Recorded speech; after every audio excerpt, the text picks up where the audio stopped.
We love Jesus around here, and if there is something that Jesus gives us, it's this: it's joy. Joy because we can face what we're facing with Him in His strength, in His love, and there is nothing that can come between us and Him, and so there is actually nothing that can steal our joy. So we've got the joy. So you're gonna humor us. We're gonna sing that old children's song. If you grew up in church or Sunday school, I've got the joy, joy, joy, joy. You know that song? Raise your hand if you know that song. Got the joy, joy, joy. Yes. So we're gonna sing that just for a moment, and then we're gonna get forward into the song after that. All right? So here we go. I've got the joy, joy, joy, joy down in my heart. Where? Down in my heart. Where? Down in my heart. I've got the joy, joy, joy, joy down in my heart. Where? Down in my heart to stay. I've got the joy, joy, joy, joy down in my heart. Down in my heart to stay. I've got the joy, joy, joy, joy, joy of the Lord. The joy of the Lord is my strength. I've got the joy, joy, joy, joy down in my heart. Down in my heart to stay. I've got the joy, joy, joy, joy, joy of the Lord. The joy of the Lord is my strength. Giving thanks to God today. On your feet, let all proclaim the wonders of His love and glorious name. Seeking God with living heart, the war is over, freedom starts. It's one that will come back again. And until that day, I got the joy, joy, joy, joy down in my heart to stay. I got the joy, joy, joy, joy, joy of the Lord. The joy of the Lord is my strength. I got the joy, joy, joy, joy down in my heart to stay. I got the joy, joy, joy, joy, joy of the Lord. The joy of the Lord is my strength. Everyone, what God has done, in the dark the light has come. By your hands the victory is won. Ages past and never change. The joys of every place. Savior of the world deserves all praise. So shouting out, I've got the joy, joy, joy, joy down in my heart to stay.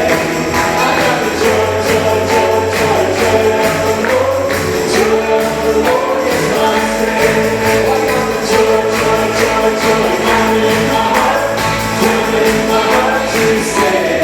I got the joy, joy, joy, joy, joy of the Lord. The joy of the Lord is my strength. All right, we'll see that.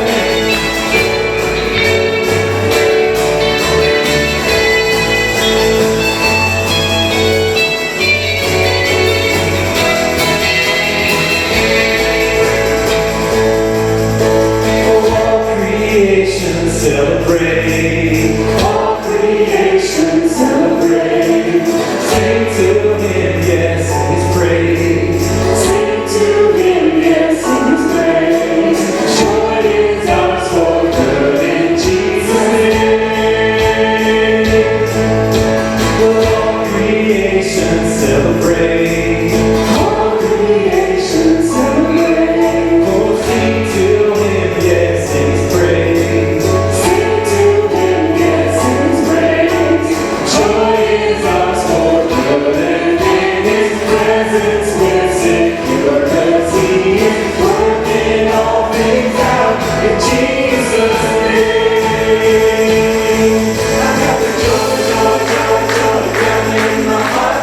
Down in my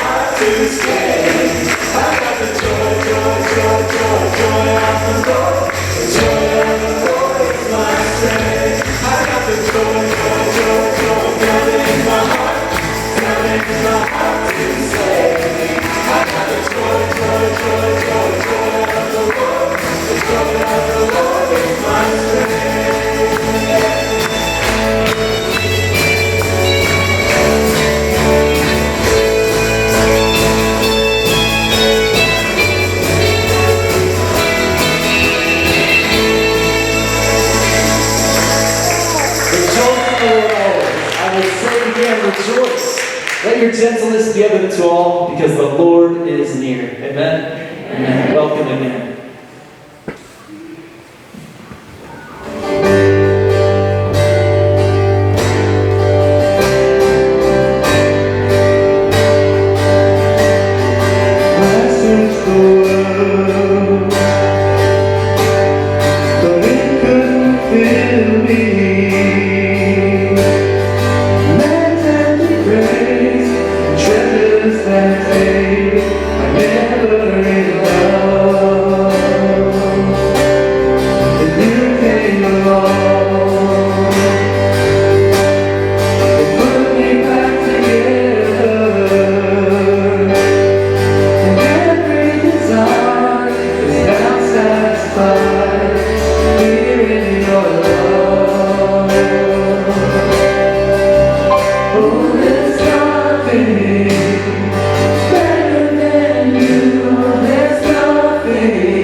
You're the only one who can.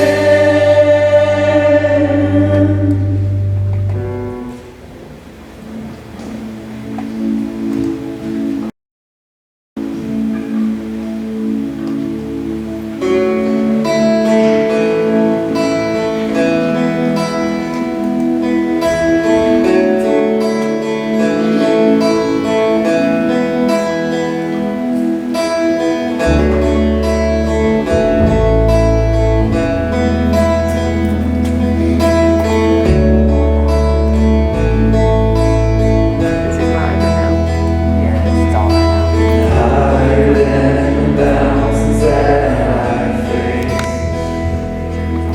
stronger than the power of the grave, constant through the trial and the change.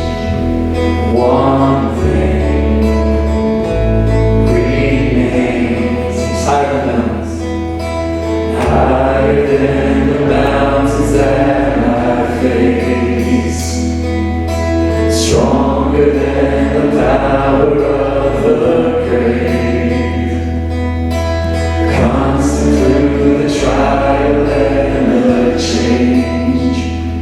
One thing remains. One thing remains. Your love never fails, never gives up. That's having brain problems. That's putting Your love never fails, never gives up, never runs out on me. Your love never fails and never gives up, never runs out on me. Your love.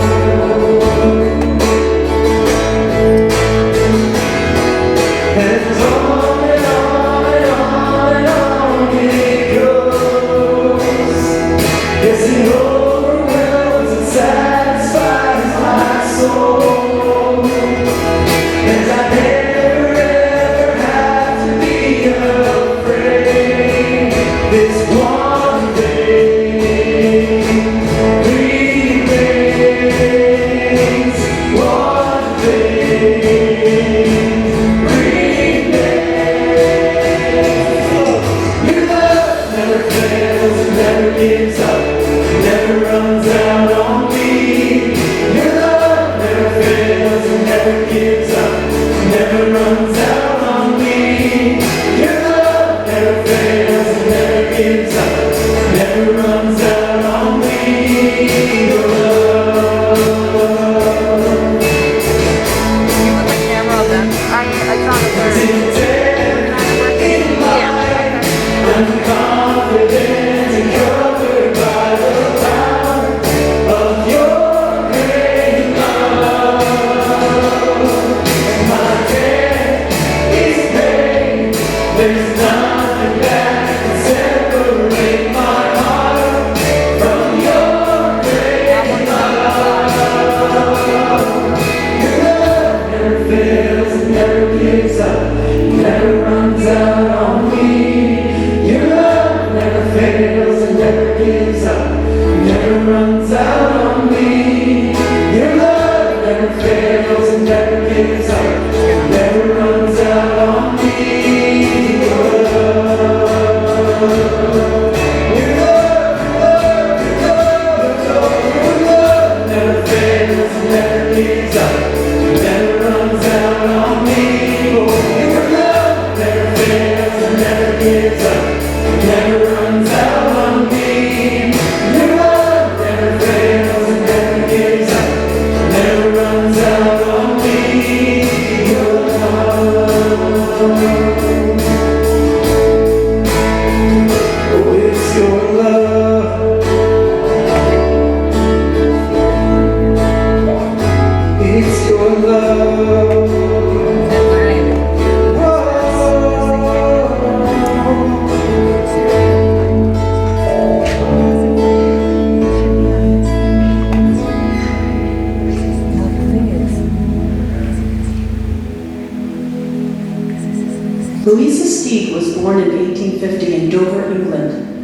9 years old when she met Jesus, and she began to trust him with her life. She felt a strong pull to become a missionary, but illness prevented that.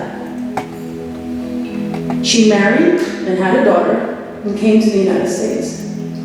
One day the family went to the beach in Long Island Sound, and suddenly they heard screams and spotted a drowning boy in the water. Louisa's husband charged into the water, but as often happens, the struggling boy pulled his rescuer down, and they both drowned, right before the terrified eyes of Louisa and her daughter. In the weeks after that tragedy, Louisa struggled with God, asking why. Yet she continued trusting and following, and soon wrote a hymn called "'Tis So Sweet to Trust in Jesus." She felt a strong pull to become a missionary, but illness had prevented that. But eventually she did go on to become a missionary in what is today known as Zimbabwe, what used to be Southern Rhodesia. She served for years there, and after her death in 1917 at the mission, the Rhodesians continued singing her song in their local language.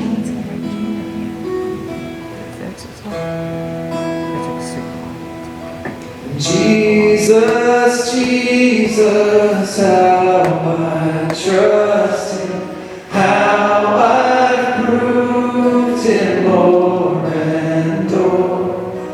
Jesus, Jesus, precious Jesus, oh, for grace to trust him more.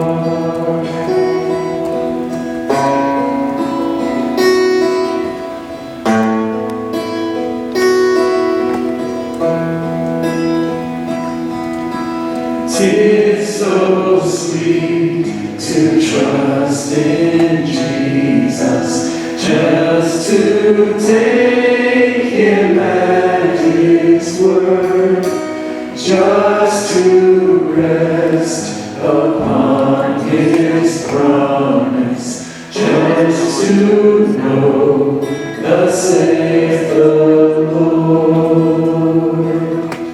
And Jesus, Jesus, how I've trusted him, how I've proved him more and more.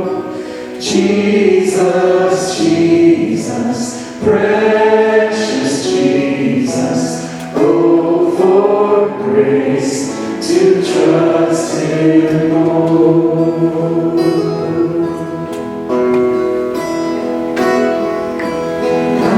So glad I learned to trust thee, precious Jesus, Savior, friend.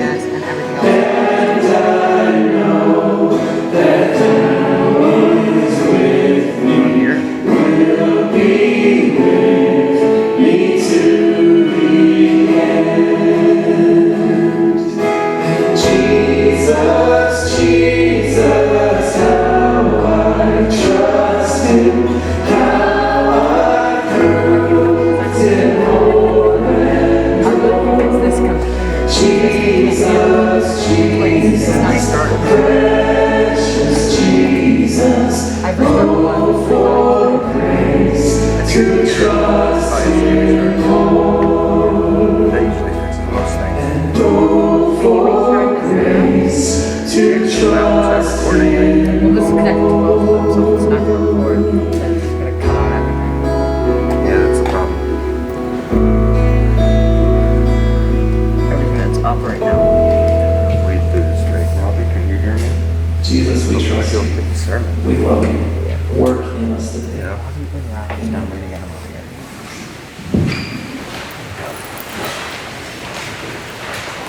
God wants us to help other kids so we can make a difference. So people in other countries have exactly all that they need. This is our story of sponsoring a child with compassion. So let's start off with compassion. Compassion is a thing that helps other kids develop and get what they need.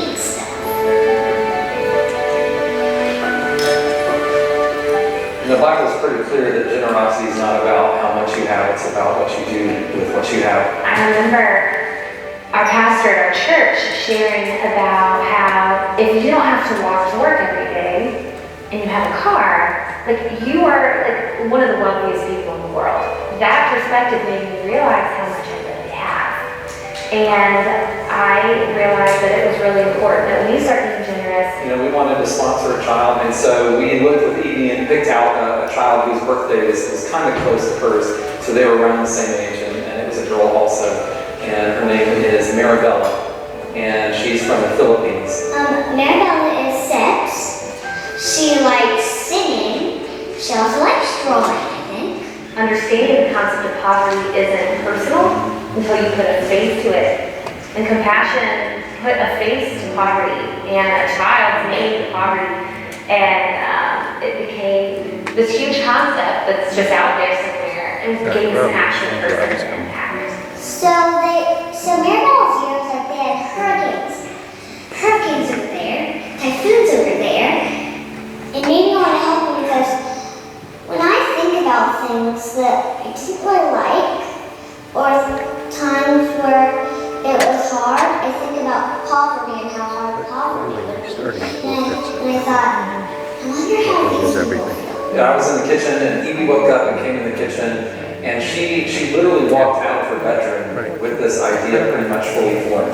To the degree that she shared with me, Dad, I have this idea that I could draw pictures, me and my friends could draw pictures, and then people could buy the pictures for $1, and then we could send that money to people who are poor. I hoped that it would make a difference, that I'd make enough art to raise $500. You know, she came out of her bedroom thinking about something else, which is huge for a child to do, and then thinking, what do I have? What ability, what assets do I have that I can use to make a difference? So, we thought that getting involved with compassion, sponsoring a child, we were going to be making a difference. And what we found is that through that, compassion has given us a story and this purpose. Well, God wants us to do our gifts because He wants to make the world a better place and a better place for other people. We don't consider ourselves as having very much, but because we have this priority, both of the type of family we wanted to be, the type of people we wanted to be as followers of Jesus, as parents. Jesus said, where your treasure is, that's where your heart's going to be. And so you have to move your treasure around to put your heart in the right place. As people are thinking about whether to sponsor a child, I want to tell everybody, do it. It's going to change your life. You need to do it. So the blue is the sad kid because he doesn't have enough of what he needs. They need food, water, and medical service, and shelter. And the yellow's the happy kid because he has enough of what he needs, and he's been sponsored. We can all show kids the love of Jesus. Sponsor a child and make a difference.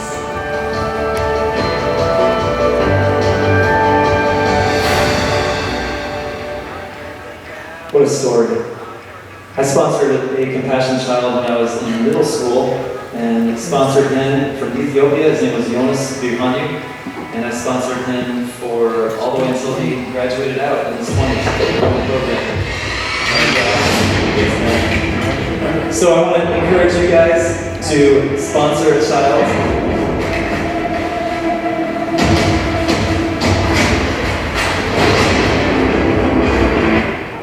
Wait for it. I promise. So we want to invite you to sponsor a child. My family currently sponsors Bridget from Kenya, and we've been sponsoring her, write her letters, and it's neat to see a child develop in another part of the world. For me with kids and my wife, it's neat for our kids to touch another part of the earth outside of our place of living, the way, our culture, our way of thinking. So it is, as you give and sponsor a child, man, you see the world in a lens that reflects more of the way Jesus sees the world. with love, with desire, with sharing, generosity. And so if you would like to take that step to sponsor a Compassion Child, you can do so. Our deacons are behind that table. I want to thank you for setting that up. There's a booth in the lobby. You saw when you came in, and you can connect there this week and also next week to sponsor a child today or next week. Thanks.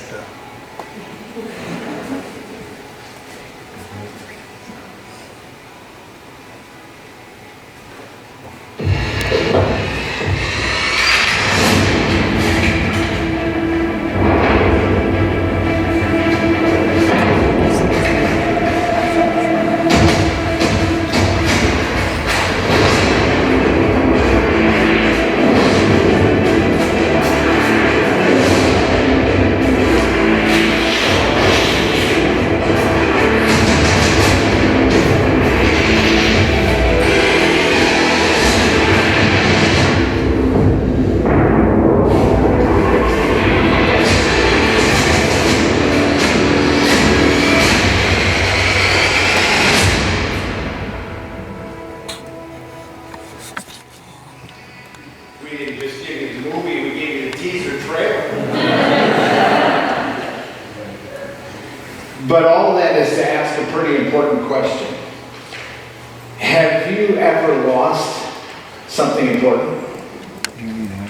Maybe it's something that's a pretty everyday item, but you know you need it to be able to get through your day. Maybe it's something like your keys or your cell phone. So you put a lot of effort into finding what you've lost simply because it's hard to move forward without it. Or maybe it's something really precious to you. About a year ago, my oldest daughter, Rachel, lost the diamond out of her engagement ring. And she and her husband stopped everything to go through the difficult and the unlikely task of locating that gem, which they found, by the way. I knew you would want to know the end of that story. But sometimes the things that we lose, they're not tangible. They're not really visible. But when we lose them, we know that we've got to find them in order to move on. And when we lose them, we understand just how precious they are to us. They're things like joy, things like confidence, even things like faith. And sometimes, in the world in which we live, they can just get lost, and they need to be found. If this is your first time with us at Valley View Chapel, or if it's your first time back with us, either in person or online, you've picked a fantastic time to jump on board. Because today, we're going to be starting a series entitled, Finding What's Lost. Finding What's Lost. We're going to talk about some of the things that can get lost in the lives that we live. Things that are precious, things that we need to get through our day. And we're going to look at ways that these things that sometimes get lost can be refound. And we're going to go big right from the beginning. Because today we're going to look at finding lost faith. Finding lost faith. And to find lost faith, we're going to look at the story of one of the major authors in the Old Testament, a prophet by the name of Jeremiah. And we're going to see what he can tell us from one of the low points of his entire life about how we can find lost faith. It's a pretty important topic. And I understand that it's a topic that moves to some pretty intimate, or maybe even some pretty difficult places in our lives. So before we go any further, would you pray with me? And let's open our minds and our hearts to God and to what He might have to say to us this morning. Pray with me. Lord, there's nothing better than you. We've sung that. We know that. But sometimes we forget that. Sometimes, Lord, in the difficulties of life, our faith isn't what we want it to be. It isn't what we need it to be. And perhaps the best way to describe it is lost. Help us to recapture what you have given to us, even in difficult times. Lord, when the choice comes as to whether or not we will run to you or run away from you, draw us towards you, because in you we find absolutely everything that we need. And for that we will thank you. For we pray all of this in Jesus' name. Amen. Still feeling that The Old Testament book freezing thing. of Jeremiah is not what you would call a fun read. There are a lot of books in the Bible that are uplifting and inspirational and encouraging, and Jeremiah just is not one of them. Video. The book of Jeremiah is actually filled with angry tirades from the prophet towards the people of the nation of Judah because of the way that they have disregarded God and forgotten about the things that He commanded them to do. And it's full of really dire warnings to the people about what will happen if they don't change their ways. Don't say it. Here's a typical excerpt from the book of Jeremiah. The carcasses of the people of this land will become food for the birds of the sky and the beasts of the earth, and there will be no one to frighten them Or away. on Facebook. But That's pretty nice, isn't it? what? They usually post it on YouTube. Yeah, it'll So probably you can understand that Jeremiah was not do terribly a live popular video and then just in his send day. it to He didn't get invited this. to a lot Would of have to be parties. turned into something to put No, on Jeremiah Facebook. So it's was easier to put it on YouTube. hated in his day. He Or was not, so it's threatened better to just by say, the kings keep it generic. in his day, by the religious leaders, and by other people of power. They despised him. And they wanted to It gets silence better the as it message goes, that he brought. but you know what it is? Even compared to other It's a big prophets update. that had their own difficulties, Jeremiah probably It's a big walked update. the That most helps a lot. difficult So when you're path. done, This is Of any actually of them. really, this is actually really old. But yet, Even he around did the same so time as anyone. they do. faithfully. They're buying a lot of things. He did the They things had 4 that gigs of God RAM on it, which I asked told them him is nothing. to do. I'm Yes. amazed that he was Yet, even doing it, so that he upgraded didn't it to change 8. the fact 8 is that he was But truly for doing live all the hated. time, you have to really, mine's a And 16. beyond being hated, But doing it Jeremiah when you're seemed done, do to be start ignored. an update. There's no And then they'll do a evidence big update. that That the might help. people of Judah paid any attention That's all we can do to at this any point. of the dire warnings that Jeremiah brought. No evidence of any life change What we that also took have to do is place. we have to clear the cache. So Jeremiah was hated, And and Jeremiah installed a was C cleaner ignored. that gets rid of that. And as the years went It's by, supposed to help with that. and the warnings that Jeremiah made There's, failed to come to pass, there was a third thing that Jeremiah experienced. Jeremiah was ridiculed. Because the people knew what Jeremiah had said, and it hadn't happened yet. when it's So they made fun of him for the things that he said were going to happen, that at least to that point had if not we yet can happened. restart at the end. So there's a portrait of Jeremiah's life, Not hated, now, but at the end. ignored, Yeah. and ridiculed. And you'll put it on YouTube? And when you consider Jeremiah's life in total, you can understand why he got the nickname that he got. Right. Jeremiah was called the weeping prophet. That's what I'm saying. On one occasion, Jeremiah went to the courts of the temple, and he said these words to the people. This is what the Lord God Almighty, the God of Israel, says. Listen, I'm going to bring on this city and all the villages around it every disaster I pronounced against This them, is desktop audio. because they were stiff-necked You don't want desktop audio. and would not Then listen it record us talking. Yeah. to my words. Compared to other prophecies that Jeremiah gave, that really wasn't much of a big deal. But this particular prophecy angered one of the priests. One of the priests, named Pashur, was really angered that Jeremiah would dare to give this pronouncement in the courts of the temple. And he decided that he was going to do something about this irksome prophet once and for all. So he had Jeremiah beaten up and placed in stocks near the upper gate of the temple. And Jeremiah spent a full day in these stocks in bondage at the upper gate of the temple. The stocks were designed so that as someone who was held in the stocks had to experience that, it became increasingly uncomfortable. And so Jeremiah sat there in increasing pain.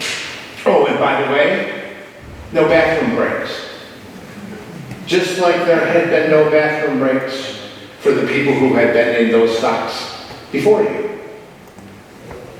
And all of the people passed by using the upper gate of the temple, and they ridiculed Jeremiah. They mocked him.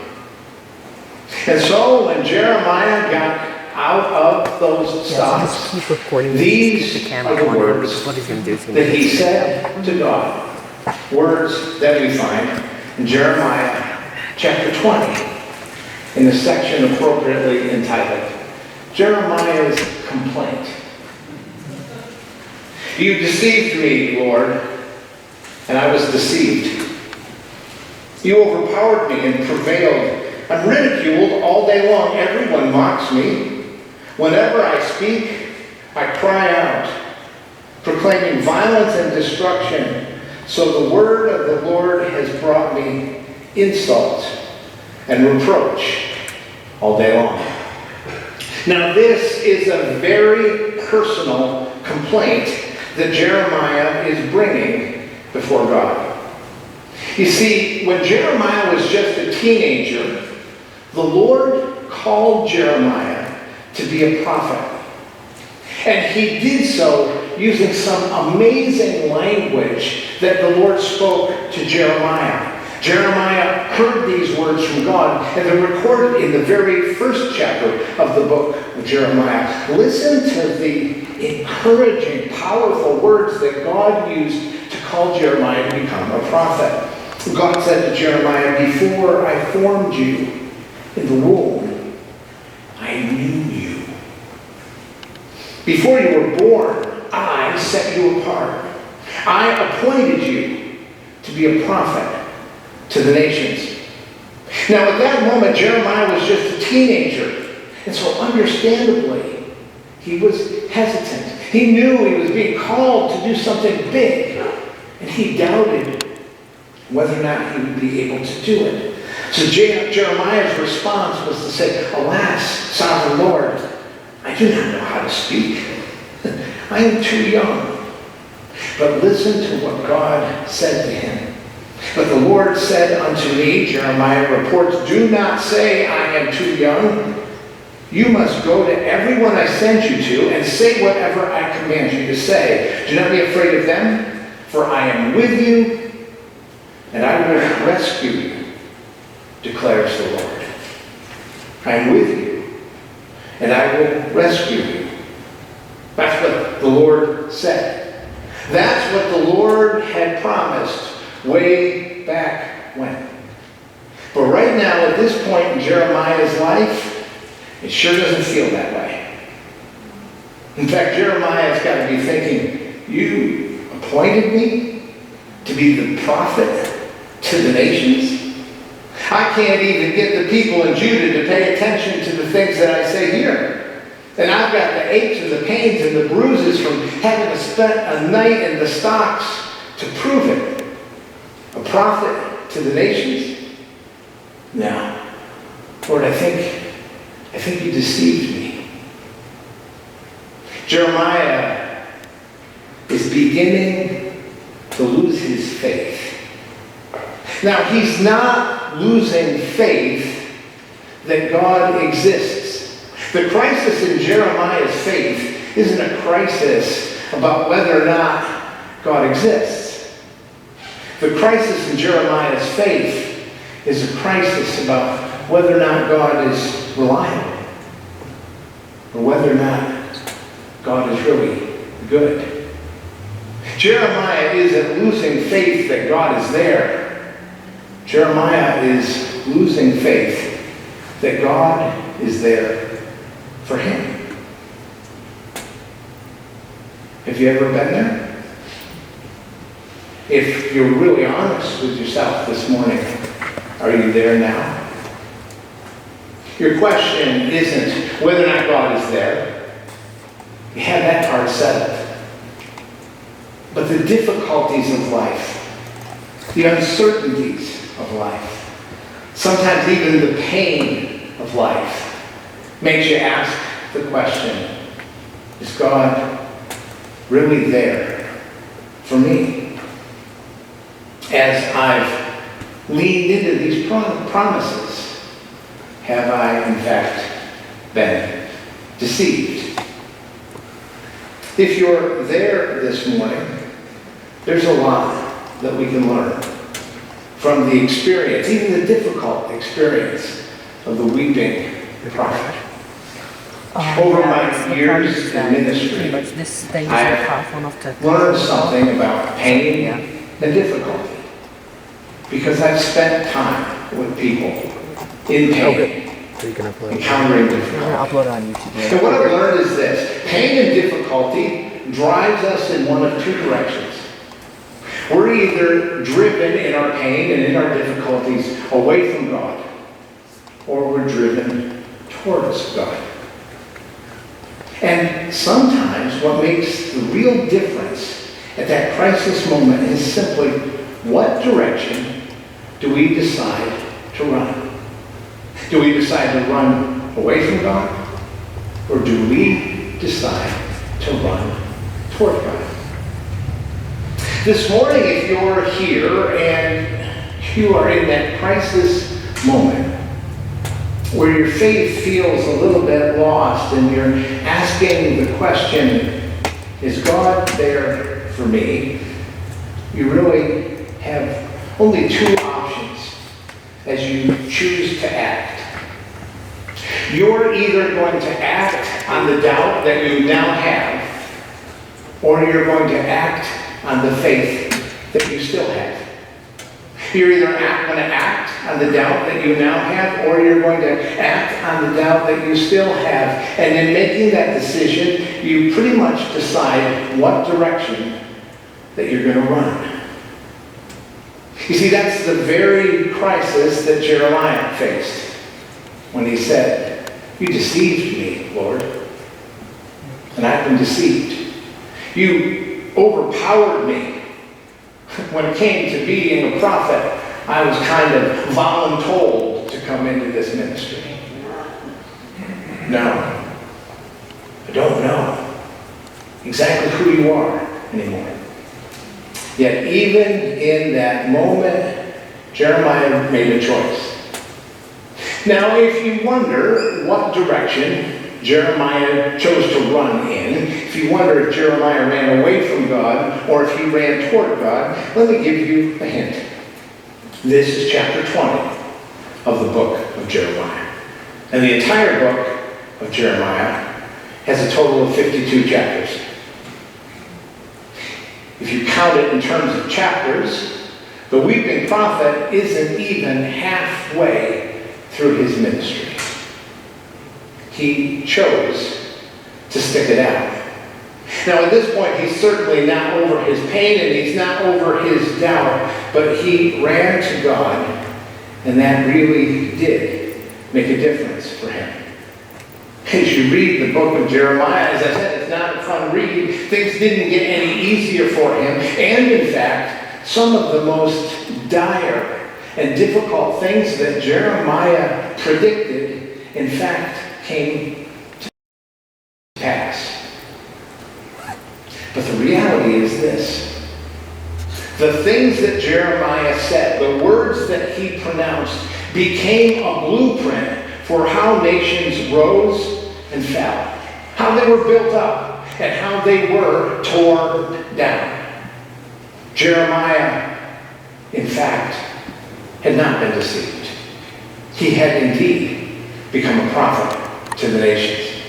And the very fact that we are here today, talking through and thinking through the words that Jeremiah spoke, is evidence that Jeremiah was appointed not only to be a prophet to the nations, but to be a prophet to the centuries that would follow long after Jeremiah was gone.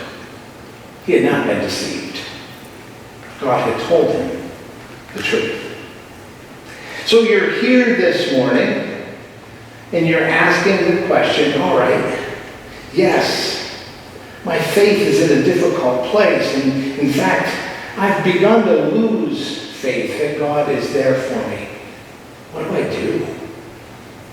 Well, here again, good news. Because the prophet Jeremiah, even in these difficult words, provides 3 ways that we can run towards God. 3 ways that we can act on the faith that we still have, and not on the doubt that we now have. The first is found in these difficult words that I read. Even in words where Jeremiah said, "You deceived me, Lord, and I've been deceived. You overpowered me and prevailed, and I'm ridiculed all day long." Even this open, honest, raw, and vulnerable exchange between Jeremiah and God points to the first way that you or I can act in the faith that we still have. And it's this: pour out your complaint to God. Pour out your complaint to God. That may seem to you to be a little odd. And depending on how you were taught, that might even seem to you to be wrong. Now, certainly there are boundaries about the way that we should approach God. But it was God Himself who designed us so that communication would be an important part of every relationship that we have. God Himself designed us so that the quality of our relationships is based largely on the quality of the communication that takes place within those relationships. And it's no different when it comes to our relationship with God. Wasn't it Jesus Himself, when He was in the garden, who fell on His knees in agony before His Father? And He said, "If it's at all possible, may this cup be taken from me." Now, Jesus knew the plan. He had been intimately acquainted with God and His heart and His plan, but still at this moment, He was able to approach His Father authentically and share with Him the difficulty and the fear and the pain that He had. He poured out what He had before God. In 1 Peter chapter 5, we're told to take our cares and to give them to God, because God cares about us. And if we're to take all of our cares and cast them upon God, that includes the cares and the concerns that we have when we don't understand what it is that God is doing. We're to take them and to pour them out before God Himself. Listen, if you've got cares and concerns this morning, you're going to take them in one of 2 directions. You're either going to take them to God Himself and talk with God about them, or you're going to take them someplace else and talk with someone else about them. And God is saying, bring them to me. Cast your cares upon me. I'm the one who cares for you. If, like Jeremiah, you're in that crisis moment, trying to figure out if you're going to act on the doubt that you now have or act on the faith that you still have, stay in communication with God. Cast your cares. Pour out your complaint before Him. Because when you stay in communication with Him, that positions you to experience a second way that you can act so that you run towards Him and not away from Him. Jeremiah actually considered quitting. We know that he considered quitting because this is what he considered in verse 9. Jeremiah says, "But if I say, I will not mention His word or speak any more His name, His word is in my heart like a fire shut up in my bones. I am weary of holding it in. Indeed, I cannot." Jeremiah said, I would like to get to the point where I don't proclaim His word. I don't even mention His name. But I can't. Because I've got this passion. I've got this calling that is still alive within me. And that's the second way that you can act on the faith that you still have. And that is you can live out your passion for God. Live out your passion for God. You see, Jeremiah was still in communication with God, and God was still speaking to him. And as a prophet, he knew that when God gave him a word, he just had to proclaim that word, or it was going to just blow him up from the inside out. Jeremiah didn't prophesy because he had to say something. Jeremiah had to prophesy because God had given him something to say. I know how he feels. As I get older, people ask me questions like, when will you retire? They ask me those questions. I suspect those are the people who don't like my preaching. And when will you retire? It's simple. Though I don't know the answer, I know when I'll stop doing this is when God stops giving me things to say. Because as long as he gives me something to say, I truly know what it is to feel woe is me unless I speak the words that God's given me. We all have something that burns in our bones like a fire. Something that we will always do because we love it.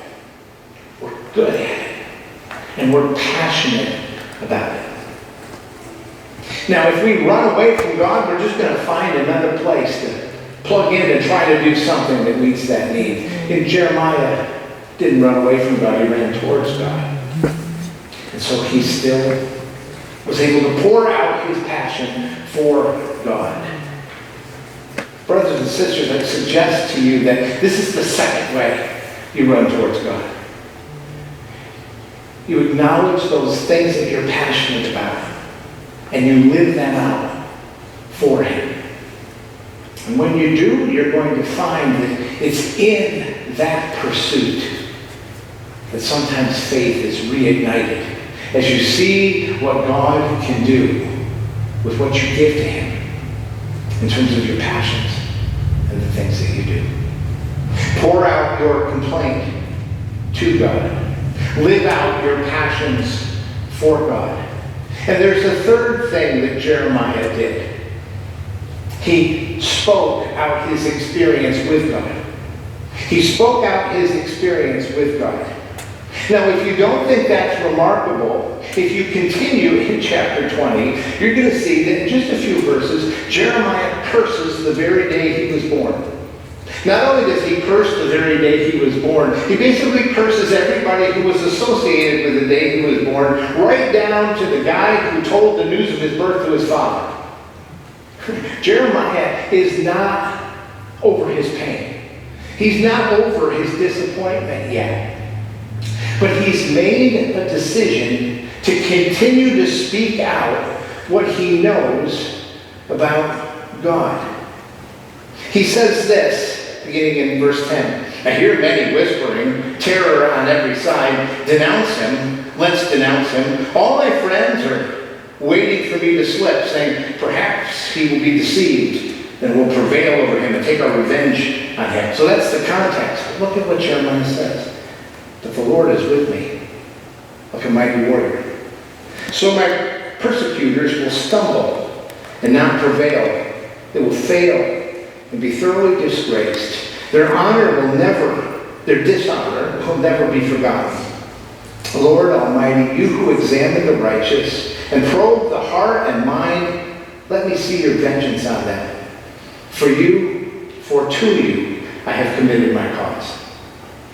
Now listen, I'm not going to try to tell you that Jeremiah's motives right now are as pure as the driven snow. But look at what he does.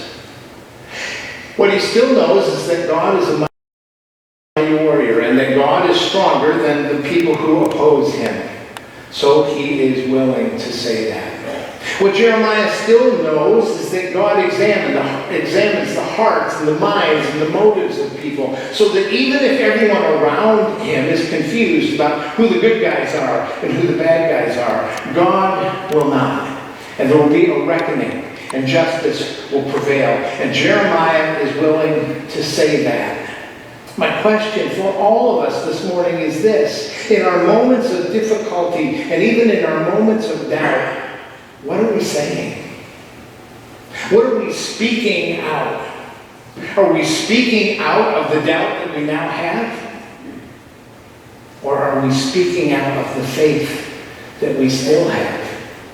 If we speak out of the faith that we still have, maybe like Jeremiah, those basic pronouncements about God will turn a corner and turn into praise. Because it's not very long before Jeremiah begins to say things that sound worshipful. He moves into saying, sing to the Lord, give praise to the Lord. He rescues the life of the needy from the hands of the wicked. He rescues the life of the needy. Look where Jeremiah has landed. All the way back and acknowledging what God told him when God called him to be a prophet and said, you must go where I send you. And you must say what I tell you to say, because I won't leave you, and I will rescue you. He's begun to return to that place of acknowledging and living and believing in the promise that God had given him. He's finding lost faith. And he found his lost faith because in that moment of crisis, he took steps to live in the faith that he still had. He did that rather than to Andrew's down there act doing the live on on his the phone. doubt that he now had. But we're gonna How about choose you? this for the Some of the steps are pretty basic. Are you willing, even in your moments of doubt, to pour out your disappointment before God? Are you willing, even in your moments of doubt, to live out your passions still for God? Are you willing to speak out your experience with God? As you do those things, you will find faith. I'm going to invite the worship team to come. They're going to close our service in a song. And right after that song is finished, I'm going to pray a prayer. And in that prayer, I'm going to invite you to do the three things that Jeremiah did. I'm going to invite you to simply pour out your disappointment. hit that again to turn it on. Maybe in this moment you want to do that. I'm going to invite you to live out your passion for God. Maybe you need to make a decision about how you will plug in and do the things that you care about. And I'm going to invite you to speak out of your experience with God. Maybe your talk needs to change. This is the moment where I invite you to do these things. Lost faith can be found. Our God is a restoring God. And He wants to restore you and your faith this morning. Guys?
gracious to you.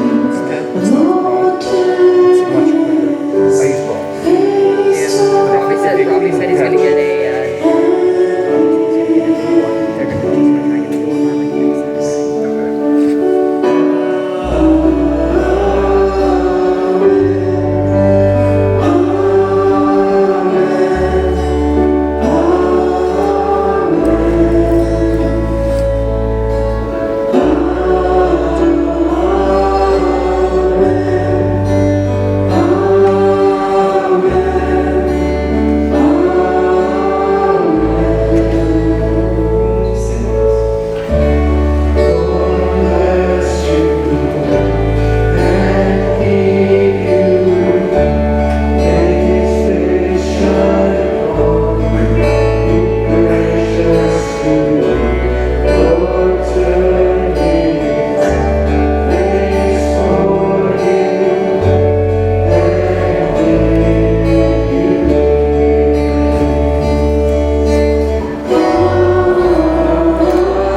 because He is for you.